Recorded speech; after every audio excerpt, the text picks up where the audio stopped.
We thought it was our friend. We thought it was our medicine. We thought it was the only way to relax.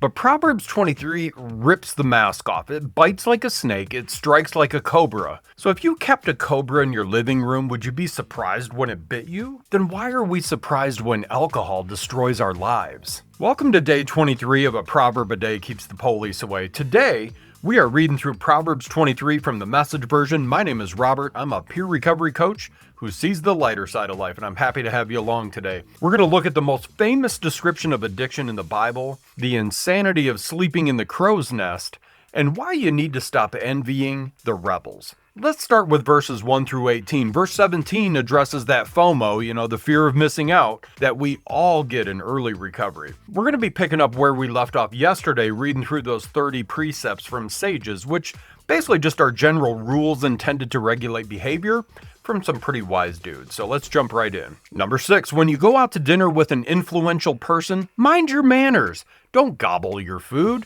Don't talk with your mouth full. And don't stuff yourself. Bridle your appetite. Number 7, don't wear yourself out trying to get rich. Restrain yourself.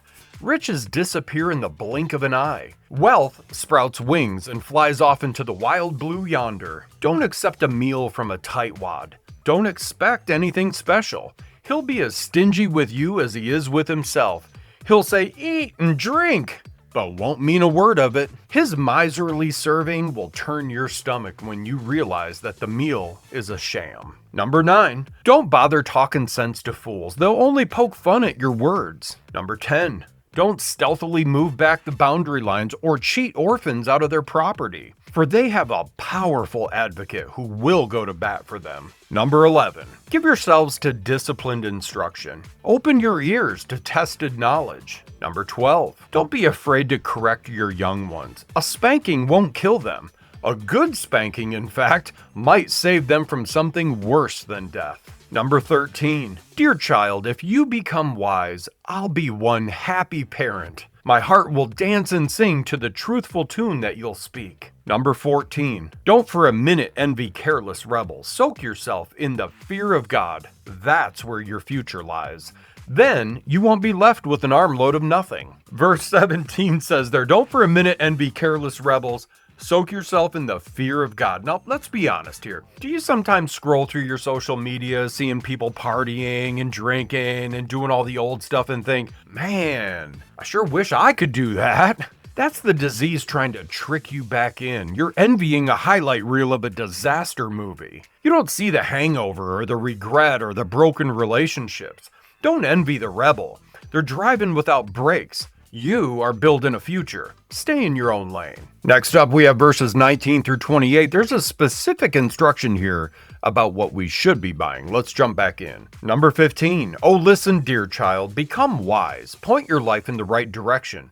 Don't drink too much wine and get drunk. Don't eat too much food and get fat. Drunks and gluttons will end up on Skid Row, in a stupor and dressed in rags. Number 16. Listen with respect to the father who raised you, and when your mother grows old, don't neglect her. Buy truth.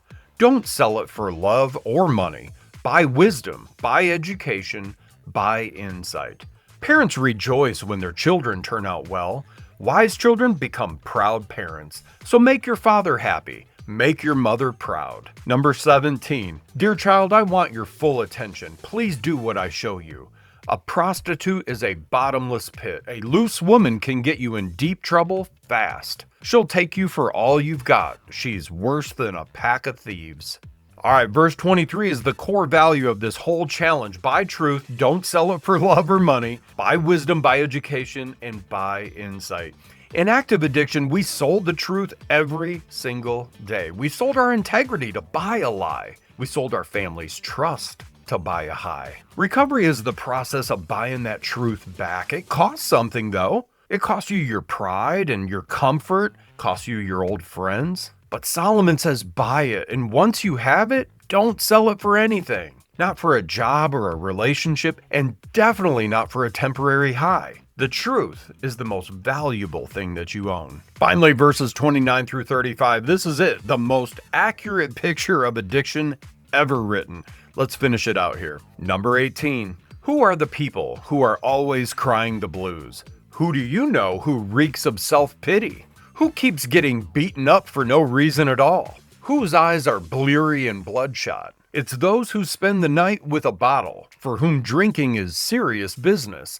Don't judge wine by its label, or its bouquet, or its full-bodied flavor. Judge it rather by the hangover it leaves you with. The splitting headache, the queasy stomach. Do you really prefer seeing double with your speech all slurred? Reeling and seasick, drunk as a sailor? They hit me, you'll say, but it didn't hurt. They beat on me, but I didn't feel a thing. When I'm sober enough to manage it, bring me another drink. This is classic. Oh man. Listen to the description in verse 32. In the end, it bites like a snake. It strikes like a cobra. You know, it starts smooth. It sparkles in the glass. You can always see the sweat running down the glass in the advertisements. It feels good going down. But in the end, it's always a bite. It's venom. And the insanity here is in verse 34, where it talks about being like a sailor sleeping in the crow's nest of a ship during the storm. You're swaying back and forth over death, totally unconscious. And what do we say when we wake up beaten and bruised? This is classic. When can I get another drink? That is the definition of insanity. If you see the Cobra today, don't pet it, run. So the takeaways here from Proverbs 23 to keep the police out of your life today are this. Number one, kill the FOMO. Don't envy the careless rebels. Their freedom, it's a trap. Number two, invest in the truth. Buy truth and never sell it. It's the only currency that matters. And number three, watch for the fangs. Alcohol is not a friend. It's a cobra. And don't be surprised when it strikes. Friends, thanks for following along today. If you're done playing with snakes, do me a favor. Hit the subscribe button down there. Leave a comment with a snake to show that you're staying safe. And share this with a friend who needs the antidote. I'm going to see you tomorrow for day 24, but until then, stay sober, not boring.